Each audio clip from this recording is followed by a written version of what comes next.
یا رب کیا زندگی ہے. میں حیران ہوتی ہوں ان لوگوں کی کہ جو دنیا داری کی ریس میں اپنے آپ کو کتنا خجل خراب کرتے ہیں. صبح پارلر پہ جانا، پھر ہیئر ڈائی کرانا، پھر نیل مینٹیننس، پھر ہاتھ اور پاؤں کے لیے الگ ماہر کے پاس جانا، اور پھر سارا دن اور ہر روز کی یہی خواری.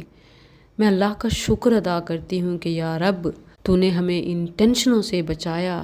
اسلام کو کتنا سادہ اور آسان بنایا. یعنی یہ سب چیزیں اس میں کوئی ضروری اور بلکہ کوئی اہمیت ہی نہیں رکھتی، بلکہ اللہ نے انہیں لغویات، فضولیات اور اسراف قرار دیتے ہوئے ایک مومن متقی کی زندگی سے نکال دیا. تو سکھ کا سانس لیا کہ کتنا آسان اور کتنا سادہ ہے.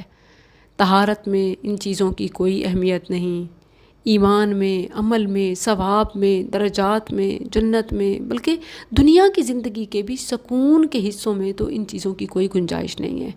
وگرنہ آپ دیکھیں کہ کپڑے خریدنا، ٹیلر کے پاس جانا، بلکہ اس سے بھی پہلے ٹیلر کو دینے کے لیے جو ایسیسریز ہیں، لیس، بٹنز، پتہ نہیں کیا کچھ، اور پھر ٹیلر کے نخرے، اور پھر آخر پیمنٹ کے لیے بھی ایکسٹرا بجٹ کی فکر، پھر میچنگ میں چوڑیاں، جیولری، شوز اور پرس.